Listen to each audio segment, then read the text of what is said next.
खबर उत्तर प्रदेश में आपका स्वागत है। लोकमंच न्यूज देख रहे हैं आप। मैं हूं आपके साथ सुरभि राजपूत। बुलेटिन की शुरुआत करेंगे और सबसे पहले बात करेंगे अहम खबर आगरा से, जहां लखीमपुर विवाद को लेकर अब ये पूरा मामला आगरा में भी गर्म हो चला है, जहां सपाइयों ने कहा है कि योगी मंदिर में चले जाओ, हम माफ कर देंगे। लोकमंच न्यूज के संवाददाता मोहसिन खान ने समाजवादी पार्टी के राष्ट्रीय संयोजक दलजीत सिंह खथूरिया से खास बातचीत की। राष्ट्रीय संयोजक का कहना है कि पंडित मिश्रा को फांसी दो, योगी आदित्यनाथ इस्तीफा दो। आप भी सुनिए ये खास बातचीत। लखीमपुर खीरी की घटना किसी से छुपी नहीं है। लखीमपुर खीरी की घटना ने पूरे उत्तर प्रदेश के अंदर हलचल सी मचा रखी है। आज हमारे संग इसी कड़ी पर बात करने के लिए मौजूद हैं समाजवादी पार्टी से राष्ट्रीय संयोजक हैं। पत्रकार की मौत हो गई है, उसको लेकर क्या कहना है? ये हमको जो हिटलर सरकार, अंग्रेज़ी सरकारों ने जो जुल्म किया उसकी याद ताज़ा कराता ये जघन्य अपराध। इसने हिंदुस्तान के बाबा साहब के, अम्बेडकर साहब के संविधान का मटिया मेट कर दिया है। निर्दयता से मंत्री के बेटे ने ट्रक चढ़ा दिया, कोई कार्रवाई अभी तक नहीं हुई और 8 लोग मृत्यु को चले गए। किसी का बेटा है, माँ का, किसी का भाई है, मगर इस क्रूर सरकार ने अभी तक कोई कार्रवाई नहीं की। मेरी मांग है, मेरे साथियों की मांग है कि इसको फांसी लगा दी जाए पंडित मिश्रा को, और जिससे इस देश में शांति कायम रह सके। इतनी बड़ी घटना लखीमपुर खीरी के अंदर हो चुकी है, लेकिन उत्तर प्रदेश के मुख्यमंत्री योगी आदित्यनाथ हैं, चुप बैठे हुए हैं। मैं तो कहना चाहता हूँ, अन्नदाता बड़ा दयालु है, ये मंदिर में चला जाए योगी, अभी भी इसको बख्श देंगे हम, पर ये सत्ता के रहने के काबिल 1 घंटा भी नहीं है। या तो उसको गोली से उड़ा दे या फांसी की सजा दे दे, जो कानूनी कार्रवाई है, संवैधानिक कार्रवाई है। देश का अन्नदाता किसान गाजीपुर बॉर्डर पर काफ़ी टाइम से बैठा हुआ है, अभी तक उनकी कोई सुनवाई नहीं हो रही है। अरे सुनवाई क्या होगी? 600 किसानों के मरने पर प्रधानमंत्री ने शोक तक प्रकट नहीं किया। 5000 शिक्षा मित्रों ने आत्महत्या कर ली, कोई शोक नहीं किया। ये तो इंसान है ही नहीं, ये तो हैवान का बच्चा है। प्रधानमंत्री और योगी, इनको मैं इंसान नहीं मानता। अगर इनमें जरा सी इंसानियत है, गैरत है, तो ये मंदिर में चला रहा है योगी और बागडोर दे दे सीधा अखिलेश जी को। क्या लगता है आपको 2022 के अंदर दोबारा भाजपा सरकार आएगी? इनका बाप नहीं आ सकता। ये क्या आएंगे? ये आएंगे, इनको जूते पड़ रहे हैं, कपड़े फाड़ रहे हैं। पंजाब में किसान जहाँ घुसते हैं, मंत्रियों के जो कपड़े उतार देते हैं, नंगा कर देते हैं। ये आएंगे। आज आप शाहजहाँपुर के अंदर आए हैं, क्या कुछ कहना है? शाहजहाँपुर में मैंने देखा बड़ा आक्रोश है लोगों में, लोगों की आत्माएं रो रही हैं, कह रहे हैं नरक में जाएगा योगी, अभी भी बाज आ जाए और उसको फांसी पे चढ़ा दे या उम्र कैद कर दे, कोई भी कर दे, कुछ तो राहत मिले किसानों को जिनके बच्चे गए हैं, नौजवान, जिसकी माँ का बेटा गया, बहन का भाई गया। तो वहीं इस बीच अलीगढ़ से एक बड़ी खबर, पुलिस ने शातिर चोर को किया गिरफ्तार, युवती पर किया था जानलेवा हमला। पुलिस के हत्थे चढ़ा है रंगे हाथ अपराधी, अवैध हथियार समेत नकदी पुलिस ने बरामद की। मामले की जांच पड़ताल फिलहाल पुलिस कर रही है। सुरेंद्रनगर इलाके की पूरी घटना।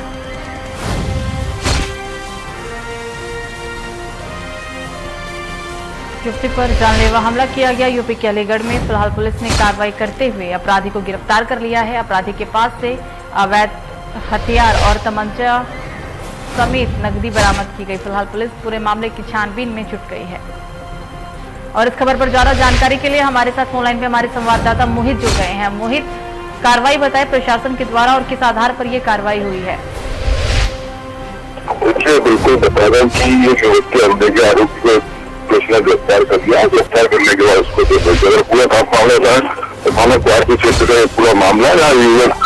हमला करने के बाद ये लगातार अपराध करना था। अपराध करने के बाद में उन्होंने जो आरोप उस पर यही था कि उसने जो व्यक्ति पर हमला किया था तब से लगातार अपराध करता, लेकिन पुलिस ने तत्परता दिखाते हुए आरोपी को गिरफ्तार कर लिया। उसके पास से लगभग 4 तमंचे, जिंदा कारतूस वगैरह कई सामान पुलिस से बरामद किया। पुलिस उसको गिरफ्तार करके अपराध के लिए जेल भेज दिया। बिल्कुल मोहित, तमाम जानकारी के लिए आपका धन्यवाद। तो अमरोहा में तेज रफ्तार का कहर देखने को मिला। मामला जिले के गजरौला का है, जहां दिल्ली से मुरादाबाद की ओर जा रही बस अनियंत्रित होकर हाईवे जा गिरी, जिसके चलते बस में आग लग गई। इस हादसे में एक सवारी की मौके पर ही मौत हो गई। जानकारी के अनुसार बस में कुल 40 यात्री सवार थे। सूचना पर पहुंची पुलिस राहत कार्य में जुट गई है। फायर ब्रिगेड की 2 गाड़ियों को आग बुझाने के लिए बुलाया गया। बस में फंसी सवारियों को फिलहाल निकाला जा रहा है। घायलों को इलाज के लिए अस्पताल के अंदर भर्ती करवाया गया। तेज रफ्तार का कहर देखने को मिला। ये हादसे की तस्वीर अमरोहा से। अमरोहा में तेज रफ्तार बस अनियंत्रित होकर खाई में जा गिरी और इस हादसे में अभी तक कुल 1 व्यक्ति की मौत की सूचना है। और इस खबर पर ज्यादा जानकारी के लिए हमारे साथ फोन लाइन पे हमारे संवाददाता इकबाल जुड़ गए हैं। इकबाल, कुल 1 व्यक्ति की मौत हुई है, अभी क्या ताजा हालात है? क्या सभी सवारियों को बाहर निकाल लिया गया है? इकबाल जी, मैं आपको बता दूं कि ये जनपद अमरोहा के गजदौला का ये पूरा मामला है। दिल्ली से एक बस आ रही थी जो मुरादाबाद की दिशा की तरफ जा रही थी, जो शहबाज से डोर गजदौला के पास में एक गांव पड़ता है, वहां पर बस अनियंत्रित होकर खाई में गिर गई और खाई में गिरने के बाद बस में आग लग गई। बस में लगभग 40 सवारी थी, जिसमें से 1 सवारी की मौके पर ही मौत हो गई और कई लोग उसमें घायल हुए हैं। लेकिन रात का वक्त था, पुलिस प्रशासन तुरंत पहुंचा और पहुंचने के बाद राहत कार्य में लगा, घायलों को निकाला गया, उपचार के लिए जिला अस्पताल भेजा गया। और इस मामले में जो है बस में जो गिरी वो तेज रफ्तार होने के कारण अनियंत्रित हुई। तेज रफ्तार होने की वजह से बस खाई में गिरी। इकबाल, तमाम जानकारी के लिए आपका धन्यवाद। तो इस बीच एक और बड़ी खबर बलिया से। विकासशील इंसान पार्टी का बलिया में शक्ति प्रदर्शन, बाइक रैली निकालकर चुनाव के लिए दिखाया दमखम। वीआईपी पार्टी के राष्ट्रीय उपाध्यक्ष राजाराम बिंद पहुंचे हैं बलिया। राष्ट्रीय उपाध्यक्ष ने बयान भी जारी किया। समाज को हर पार्टी ने ठगने का काम किया है, ये कहना था उनका। नेता समाज को जागरूक करने का काम कर रहे हैं। बीजेपी आरक्षण गठबंधन करना चाहेगी तो उसे जिताएंगे। बांसडी विधानसभा क्षेत्र में निकाला गया है वीआईपी पार्टी का जुलूस।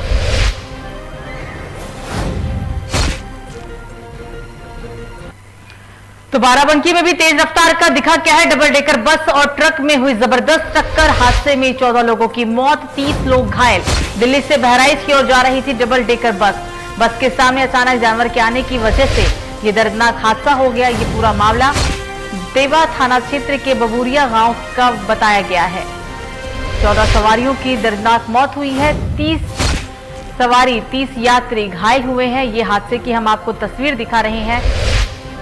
तेज रफ्तार होने के कारण डबल डेकर बस में भिड़ंत हुई और इस हादसे में 14 लोगों की जान चली गई। और इस खबर पर ज्यादा जानकारी के लिए हमारे साथ फोन लाइन में हमारे संवाददाता विनय जुड़ गए हैं। विनय, 14 लोगों की मौत की अभी तक पुष्टि हुई है, ताजा अपडेट बताएं। क्या मौत की संख्या और बढ़ी है और क्या अभी हालात हैं? विनय जी, सुरभि जी, मैं यहाँ बताना चाहूंगा कि मामला देवा थाना क्षेत्र में जो है बस और ट्रक की आमने सामने की टक्कर हुई, जिसमें छुट्टा जानवर के आ जाने से जब घटना को अंजाम हुआ तो इसमें जो 14 की पुष्टि थी वो संख्या बढ़ करके वो 15 हो गई है। और अभी अनुमान लगाया जा सकता है कि मरने वालों की संख्या जो है और भी बढ़ सकती है। और 26 लोगों का इलाज अभी चल रहा है और 9 को जो है यहाँ ट्रॉमा सेंटर लखनऊ के लिए भी रेफर किया गया है, जहाँ की स्थिति उन लोगों की नाजुक बनी हुई है। फिलहाल जो हादसा हुआ है वो काफी दर्दनाक स्थिति है। बिल्कुल विनय, तमाम जानकारी के लिए धन्यवाद। 15 लोगों की मौत हो चुकी है। आशंका है कि अभी मरने वालों की संख्या शायद और बढ़े।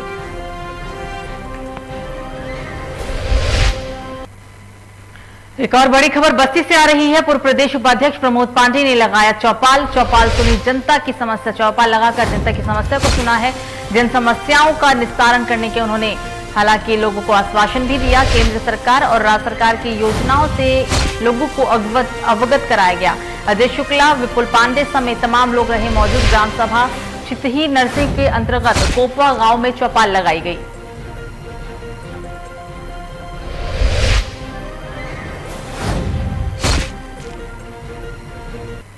तो यूपी के गाजियाबाद में सिटी फास्टेट में चोरों का ने आतंक मचाया हुआ है। मामला शहर थाना क्षेत्र का, जहां रात में चोरों ने कैंटीन में चोरी की वारदात को अंजाम दिया। जानकारी के अनुसार कैंटीन की ग्रिल उखाड़कर चोर अंदर दाखिल हुए और गैस सिलेंडर, अन्य कीमती सामान और पैसे चोरी करके फरार हो गए। लोगों की अगर हम माने तो पहले भी सिटी फॉरेस्ट में इस तरीके की घटना चोर कर चुके हैं।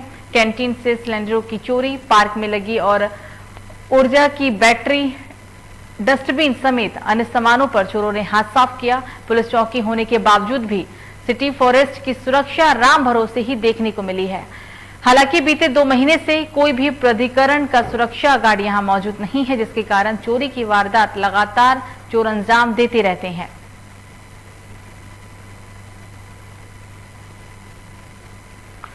एक और खबर गाजियाबाद से ही, जहां लोनी में तेज रफ्तार ट्रक ने स्कूटी पर जा रहे पति पत्नी को टक्कर मार दी। ट्रक की टक्कर से स्कूटी पर सवार पति पत्नी सड़क पर गिर गए, जिससे ट्रक महिला को कुचलता हुआ निकल गया।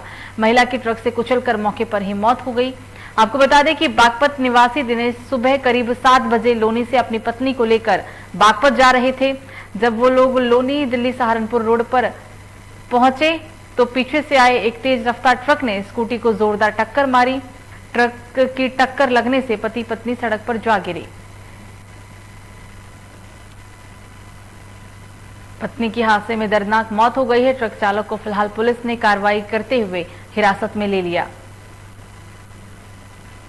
और इस खबर पर ज्यादा जानकारी के लिए हमारे साथ फोन लाइन पर हमारे संवाददाता आकाश जुड़ गए हैं। आकाश, आरोपी युवक को हिरासत में ले लिया गया है, क्या कार्रवाई हुई है और ताजा अपडेट बताई घटनाक्रम को लेकर। आकाश, देखिए, गाजियाबाद में ये लोनी का मामला है। जिस तरीके से ये हादसा हुआ, लगातार ये हादसे होते जा रहे हैं। कल भी एक हादसा हुआ था, ट्रक से 2 लोग मर गए थे और आज भी एक हादसा हुआ है।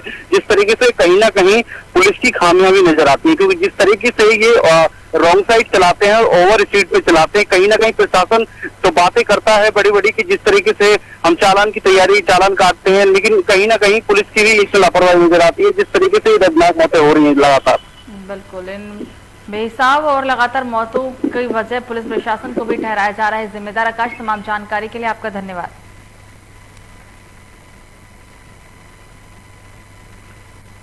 तो जालौन से इंसानियत को शर्मसार कर देने वाली खबर सामने आई है, जहां चाचा ने मासूम नाबालिग को बनाया है अपनी हवस का शिकार। सरसिल के नंदीगांव थाना क्षेत्र के गांव महेशपुरा का मामला बताया गया। बिस्कुट दिलाने के बहाने घर बुलाकर किया है कुकर्म।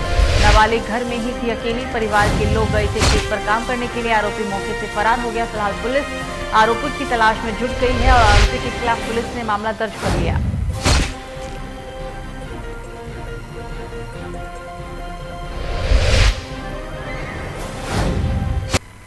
तो जौनपुर में पूर्वांचल के लोगों की आस्था का केंद्र मां शीतला चौकिया धाम में यूं तो हर समय दर्शनार्थियों का आना जाना लगा रहता है, लेकिन नवरात्र के अवसर पर यहां हजारों की संख्या में लोग अपनी मनोकामना लेकर माता के दर्शन को आते हैं।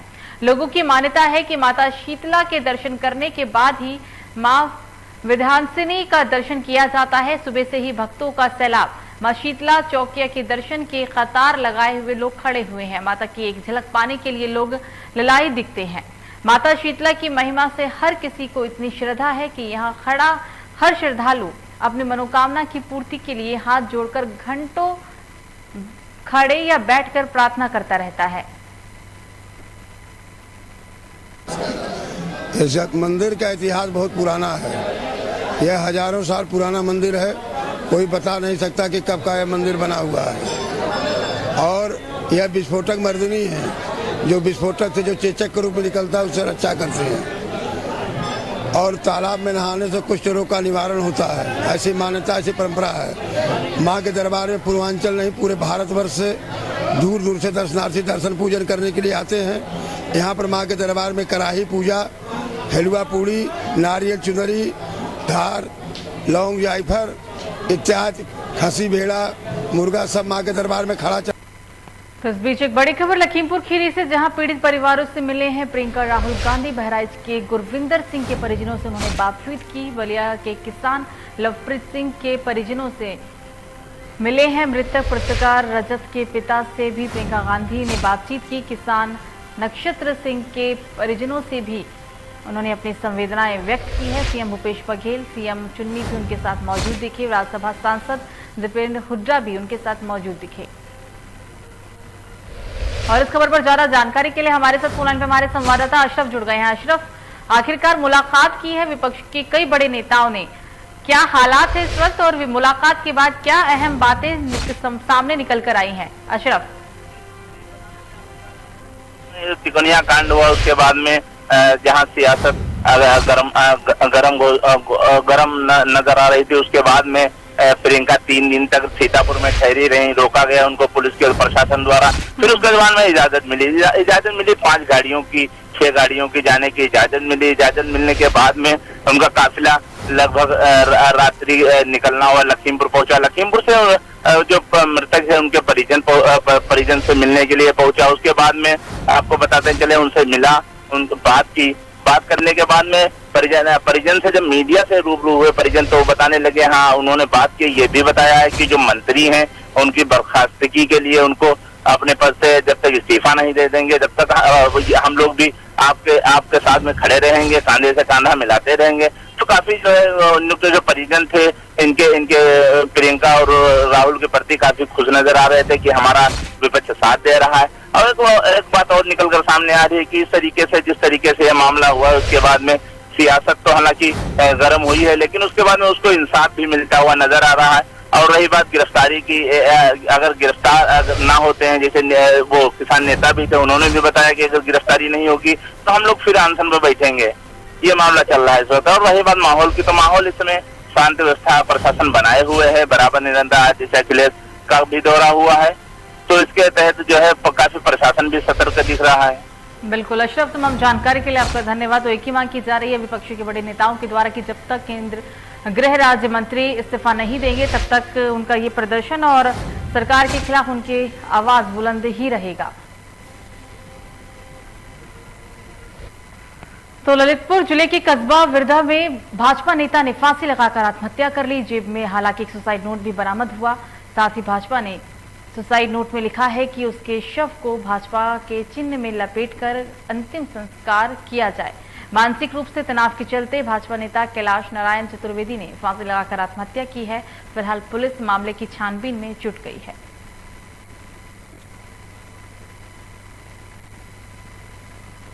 तो मैनपुरी में देर रात एक दर्दनाक हादसा सामने आया जिसमें ऑटो और कंटेनर वाहन की आपस में भिड़ंत हो गई। इस हादसे में 2 लोगों की मौके पर ही मौत हो गई और 4 लोग गंभीर रूप से घायल हो गए, जिन्हें इलाज के लिए अस्पताल के अंदर भर्ती करवाया गया। मौत की सूचना से परिजनों में कोहराम मच गया है। ये है कि खिरिया पीपल लफारा के पास में ट्रक और टेम्पो की एक्सीडेंट हो गया है, जिसमें हमारे पास 4 लोग हैं। उसमें हमने 3 लोगों का प्राइमरी ट्रीटमेंट करके रेफर कर दिया और एक को डिस्चार्ज कर दिया। और 2 लोगों की ये है कि खिरिया पीपल लफारा के पास में ट्रक और टेम्पो की एक्सीडेंट हो गया है, जिसमें हमारे पास 4 लोग हैं। उसमें हमने 3 लोगों का प्राइमरी ट्रीटमेंट करके रेफर कर दिया और एक को डिस्चार्ज कर दिया। मैनपुरी में ये हादसा हुआ, 2 व्यक्ति की दर्दनाक मौत हो गई। ऑटो और कंटेनर वाहन की आपस की भिड़ंत में 2 व्यक्ति की जान गई, 4 लोग गंभीर रूप से घायल हैं।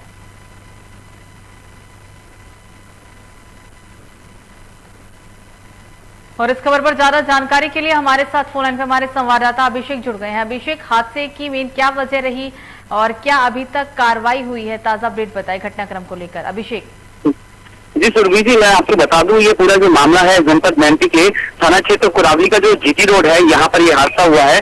देर रात का ये हादसा बताया जा रहा है, जहाँ पर बताया जा रहा है कि एक ऑटो जो यात्रियों को लेकर कुरावली की तरफ आ रहा था और तभी सामने से एक कंटेनर वाहन जो अनियंत्रित होकर उसमें टक्कर मार दी और जिसमें मौके पर ही 2 लोगों की, जिसमें एक महिला और एक पुरुष, 2 लोगों की तत्काल घटनास्थल पर ही मौत हो गई और बाकी लगभग 4 से 5 लोग गंभीर रूप से घायल हो गए, जिनको तत्काल पुलिस मौके पर पहुंच गई। अपर पुलिस अधीक्षक सीओ और अन्य थानों का भी पुलिस बल मौके पर पहुंच गया, जिसके बाद तत्काल उनको राहत कार्य करते हुए जिला अस्पताल के लिए रेफर कर दिया है। और वहीं अभी ताजा अपडेट अगर हम बात करें तो ताजा अपडेट में अभी 2 लोगों की जो उपचार के लिए जिनको भेजा गया था उनकी भी मौत हो चुकी है। सुरभि जी, आपको बता दूं इस पूरे मामले में कुल टोटल 4 लोगों की अभी तक मौत हो चुकी है। जी बिल्कुल, हादसे में 4 की जान जा चुकी है, 2 अभी भी गंभीर रूप से घायल हैं। अभिषेक, तमाम जानकारी के लिए आपका धन्यवाद। तो मिर्जापुर का विंध्याचल धाम शक्ति साधना का केंद्र बना हुआ है। विंध्याचल पर्वत के साथ भागीरथी के अद्भुत संयोग पर आदिशक्ति मां विंध्यवासिनी श्री यंत्र का पर विराजमान है। नवरात्रि के पहले दिन ही भारी संख्या में यहां पर भक्तों की भीड़ देखने को मिली और घंटी घड़ियालों से पूरा विंध्य क्षेत्र गूंजायमान रहा। कई वर्षों से लगातार आ रहे भक्तों को मां में अटूट विश्वास है। हम लोग बहुत मतलब छोटे से ही आ रहे, जब तक होश संभाले तभी सब विंध्याचल सारा परिवार ही आ रहे। तो यहाँ आने के बाद कोई कुछ कहना ही नहीं है, माँ सारा कुछ अपने आप पूरा करते रहती है, जितनी भी मुरादें होती हैं, मांगने का जरूरत भी नहीं पड़ता है। नवरात्र में माँ के विशेष महत्व होते हैं, इसलिए कि 9 दिन माँ का ही दिन होता है, इसलिए लोग आते हैं नवरात्रि में, आते हैं दर्शन करने के लिए अपने श्रद्धा से और कुछ न कुछ मनोकामना मांगने के लिए। यहाँ का तो बहुत ज़्यादा मानता है, हम भी कुछ मांगे भगवान से मिला, फिर आते हैं उसी उम्मीद में कि भगवान मेरा पूरा करें। इसी उम्मीद में यहाँ पे इतना दूर से हम लोग आते हैं, 15 साल से हम आ रहे हैं।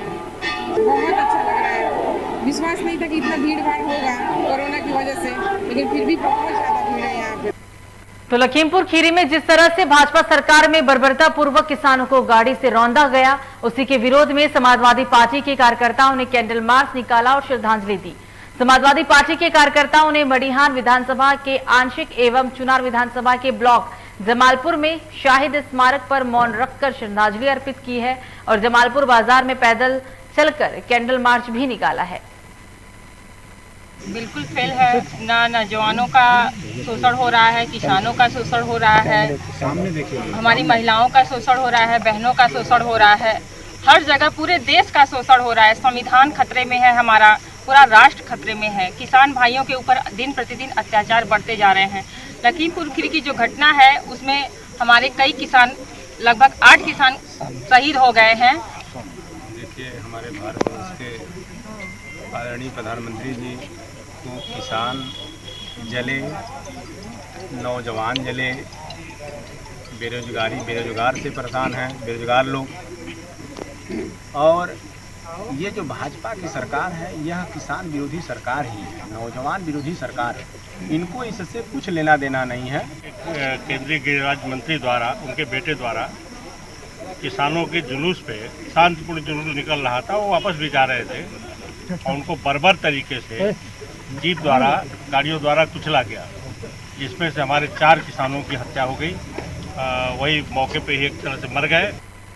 तो इस बीच एक बड़ी खबर मुरादाबाद से, सड़क किनारे खड़ी एम्बुलेंस में लगी भयंकर आग। अस्पताल स्टाफ ने एम्बुलेंस की आग बुझाने की कोशिश की, कड़ी मशक्कत के बाद आग पर काबू पा लिया गया। हालांकि आग में जलकर एम्बुलेंस पूरी तरीके से राख हो गया है। सिविल लाइन इलाके के कांटोड़ का पूरा मामला।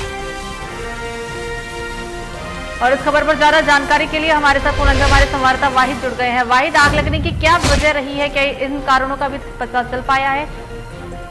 देखिए सुरभि, मैं बताना चाहूंगा, सिविल लाइन थाना क्षेत्र के अस्पताल के बाहर खड़ी एम्बुलेंस में आग लग जाने से एम्बुलेंस पूरी तरह से जलकर खाक हो गई थी। बताया जा रहा है कि शॉर्ट सर्किट की वजह से एम्बुलेंस में आग लगी थी। आग को बुझाने का काफी प्रयास किया था, लेकिन आग पर लोगों का काबू पाना मुश्किल हो गया था। एम्बुलेंस वहाँ के कर्मचारियों ने फायर ब्रिगेड को भी सूचना दी थी, लेकिन फायर ब्रिगेड लेट से पहुंची थी, इसीलिए जब तक एम्बुलेंस जलकर राख हो गई थी। जी बिल्कुल वाजिद, तमाम जानकारी के लिए आपका धन्यवाद। तो आग लगने का कारण शॉर्ट सर्किट बताया गया। अगली खबर भी मुरादाबाद से ही, जहां कई घंटे हिरासत में रहने के बाद कांग्रेस नेता सचिन पायलट और आचार्य प्रमोद कृष्ण मुरादाबाद से दिल्ली के लिए रवाना हो गए। सचिन पायलट ने कहा कि यहां का प्रशासन मुझे लखीमपुर जाने की परमिशन नहीं दे रहा है और न ही मुझे मुरादाबाद में ठहरने की इजाजत दी गई है और मुझे प्रशासन की गाड़ी से यूपी के बॉर्डर तक भेजा जा रहा है। हम लोग वापस दिल्ली जा रहे हैं। आचार्य प्रमोद कृष्णम ने कहा कि उत्तर प्रदेश में लोकतंत्र नाम की कोई चीज नहीं रह गई है और यहाँ पर लोकतंत्र की हत्या की जा रही है। कई घंटे से हमको यहाँ डिटेन किया हुआ था पायलट साहब को, और किसी भी कीमत पर लखीमपुर जाने की इजाज़त हमें नहीं दी गई। अब पुलिस की कस्टडी में वापस दिल्ली जाने को मजबूर किया जा रहा है। सचिन पायलट साहब सरकारी गाड़ी में हैं और हम लोग पुलिस कस्टडी में दिल्ली वापस जा रहे हैं, क्योंकि किसी भी कीमत पर लखीमपुर जाने की इजाज़त नहीं दी। आचार्य जी, यूपी सरकार क्या कहीं ना कहीं दबाव में है जिसकी वजह से आपको वापस भेजा जा रहा है? उत्तर प्रदेश में लोकतंत्र नाम की चीज़ नहीं रह गई है और उत्तर प्रदेश में लोकतंत्र की हत्या सरेआम हो रही है और गुनाहगारों का पक्ष दिया जा रहा है। हम लोग लखीमपुर लंबा समय आपको यहाँ पर रोक दिया गया है। मुरादाबाद पुलिस ने, प्रशासन ने हमको आगे जाने की परमिशन नहीं दी है और हमको यहाँ पर रोका गया था। इसके पश्चात मुझे कहा है कि ना तो हम आगे जा सकते हैं और ना मुझे यहाँ रहने की इन्होंने इजाज़त दी है। तो प्रशासन पुलिस ने मुझे कहा है कि ये लोग मुझे यहाँ से वापस बॉर्डर तक छोड़ कर आएंगे और कारण नहीं बताया है। इन्होंने कहा कि आगे से परमिशन उनको नहीं मिली है और सरकार ने निर्णय लिया है। तो श्रावस्ती में पिकअप ने बाइक सवार को रौंदा। बाइक सवार युवक की मौके पर ही मौत। पिकअप चालक वाहन छोड़कर हुआ फरार। पुलिस ने शव को कब्जे में लेते हुए पोस्टमार्टम के लिए भेजा। पूरा मामला श्रावस्ती के मल्हीपुर के हर्षवलपुर के पास का बताया गया। और इस खबर पर ज्यादा जानकारी के लिए हमारे साथ फोन लाइन पे हमारे संवाददाता अभिषेक जुड़ गए हैं। अभिषेक, तेज रफ्तार का कहर यहाँ भी देखने को मिला है। बाइक सवार की मौत हो गई, क्या कार्रवाई हुई अभी तक? क्योंकि कहा यह जा रहा है कि वाहन चालक भागने में कामयाब रहा है। अभिषेक, देखिए, बिल्कुल श्रावस्ती जिले में तेज रफ्तार का कहर आज देखने को मिला है। पूरा मामला श्रावस्ती जिले के मल्हीपुर थाना क्षेत्र के हरबनपुर गांव के पास का है, जहां पर तेज रफ्तार पिकअप ने बाइक सवार को रौंद दिया है, जिसमें बाइक सवार की मौके स्थल पे ही मौत हो गई। वहीं आपको बता दें कि जो पिकअप चालक था वो पिकअप वाहन अपना छोड़ के फरार हो गया है। सूचना पर पुलिस मौके पर पहुंची है, शव को कब्जे में ले ली है, पोस्टमार्टम के लिए भेज दी है। वहीं आपको ताजा सूचना के अनुसार बताएं तो श्रावस्ती जिले के एसपी अरविंद कुमार मौर्य की तरफ से यह बयान सामने आया है कि जो पिकअप चालक है जो फरार हुआ है उसकी जल्द ही गिरफ्तारी की जाएगी, उसका जल्द ही पहचान किया जाएगी। कौन उससे पिकअप चालक था, कौन गाड़ी कुछ वाहन को चला रहा था, जी बताएं। तमाम जानकारी के लिए आपका धन्यवाद।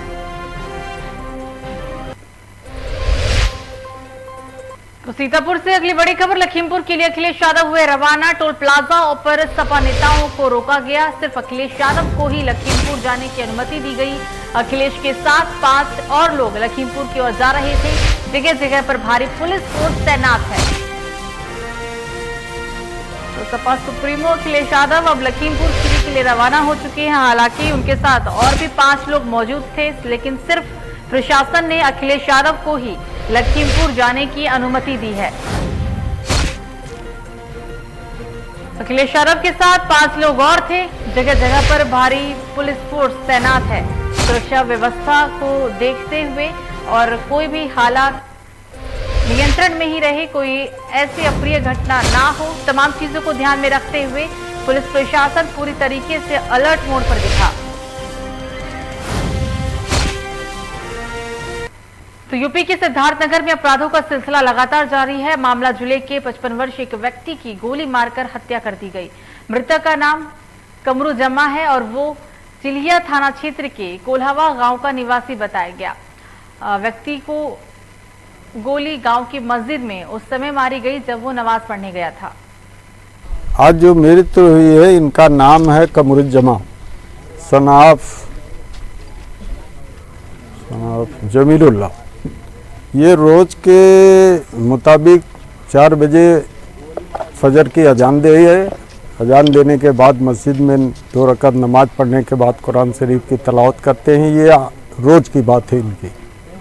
फिर इसी बीच में एक ज़ोरदार धमाका हुआ जो गांव में जितने लोग जग रहे थे मैक्सिमम लोगों ने इस बात को सुना, इस आवाज़ को सुना, लेकिन लोग ये जान रहे थे कि कहीं कोई ट्रांसफार्मर दग गया, स्टेबलाइजर दगा या कोई बॉक्स वगैरह ऊपर से गिर गया, ऐसा लोग कह के फिर उनके भाई सगे भाई फिर आए और ये करीब 4:45 बजे की बात है। वो आए, अंदर गए, मस्जिद में देखा उनको कि वो बिल्कुल सजदा के स्वरूप में वो ज़मीन पर लुढ़के हुए थे। बल्कि उन्होंने डांटा, बोला कि क्यों इस तरह आके सो रहे हो, क्या हो गया? जनपद सिद्धार्थनगर का थाना चिलिया है, उसके कोल्हुआ गांव में एक मस्जिद है जिसमें एक कमरुज्जमा नाम के व्यक्ति हैं। लगभग 55 साल उम्र है इनकी और प्रतिदिन की तरह ये नमाज़ पढ़ने के लिए आते थे और ये नमाज़ पढ़ने के लिए आज आए हुए थे और पीछे से आकर के किसी ने फायर करके इनकी हत्या कर दी। तो कोरोना महामारी के बीच इस साल भी रामलीला का आयोजन किया जा रहा है। तमाम सरकार के द्वारा गाइडलाइन को देखते हुए नोएडा सेक्टर 62 के रामलीला का आयोजन किया जाएगा। 7 अक्टूबर से यानी कि आज से रामलीला का पहला दिन होगा। लेकिन उससे पहले आपको बता दें कि इस बार की रामलीला हर साल के मुकाबले कैसे अलग होगी, ये सारी जानकारी खुद रामलीला करवाने वाले आयोजक दे रहे हैं। 7 अक्टूबर से रामलीला मंचन शुरू हो रहा है और 16 अक्टूबर तक चलेगा। प्रतिदिन यहाँ पर शाम को 7 बजे से रात्रि में 10 बजे तक रामलीला मंचन होगा। श्री जी कला मंच के लगभग 40-50 कलाकार रामलीला का मंचन करेंगे और हम लोग बहुत ही भव्य रामलीला दर्शकों को दिखाएंगे। पहले जो भी रामलीला अब तक होता आया है, प्रयास है कि उससे भी अच्छा मंचन इस बार का हो।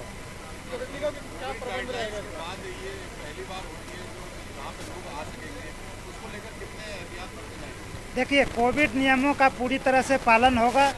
कोविड प्रोटोकॉल का हम लोग पूरी जागरूकता लाएंगे, लोगों को बताएंगे। हमारे स्वयंसेवक घूम घूम कर प्रचार करेंगे। मंच से इसका अनाउंस किया जाएगा। सोशल डिस्टेंसिंग रखने और मास्क पहनकर रहने की पूरी सलाह दी जाएगी, जागरूकता लाई जाएगी और उनको कहा जाएगा। इसके साथ साथ समिति के द्वारा मास्क वितरित किया जाएगा। जिनके पास मास्क नहीं होगा उनको मास्क भी दिया जाएगा। ये कल तक कंप्लीट हो जाएगी, शाम तक।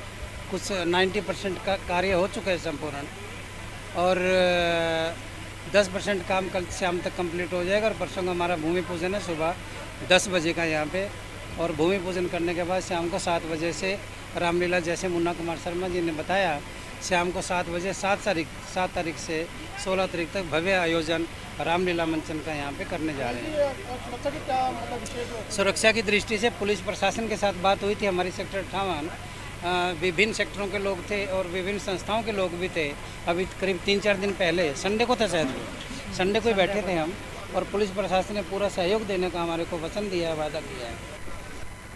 तो फिलहाल बुलेटिन में मुझे दीजिए इजाजत। लोकमंच न्यूज़ पर खबरों का सिलसिला जारी रहेगा। नमस्कार।